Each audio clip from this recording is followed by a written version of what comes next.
In this video, we're going to show how to install a new ESD arm into a seat pan that already has the brackets installed, or if you're replacing a broken ESD arm, you would follow the same process as well. So this is what we're going to send to you. The arm here, with or without the pad, depending on how it's ordered, and this knob right here. So we'll put the knob to the side. The only tools we're going to need are a 7/16 wrench, and then you can also use a drill just to make the process a little bit faster. But we want to make sure that we have a wrench so that way we can hand loosen and hand tighten at the end so we don't strip anything. So the first thing we're going to do is take this arm. This wire here is going to slide through the arm bracket and go in just like this. Once that's in place, we're going to take our knob, screw it into the arm just to secure that so we don't have to worry about it falling out. And then we want to connect this eyelet right here to this control mechanism on this bolt.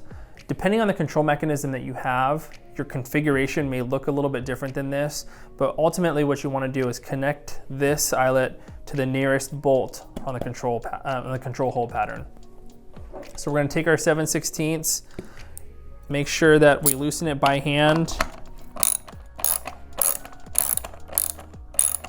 Once we loosen it by hand, you can take your drill, speed it up a bit. Make sure that we're on low torque.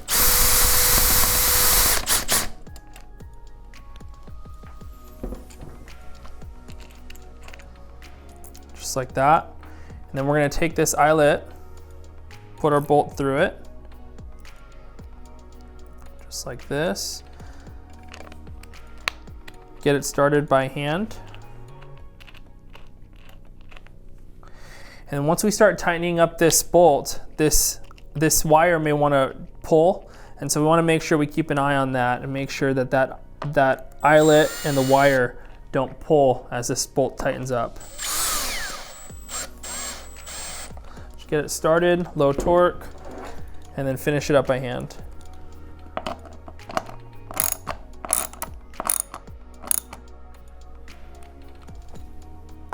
Once that's tightened, you can loosen up this knob, make sure that there's no strain or stress on that wire, tighten it back up, and then we would walk through that same process on the other side of the chair as well. So if you have any questions about what you've seen in this video or the process to install these ESD arms, feel free to contact us at our office and we'd be happy to give you more information.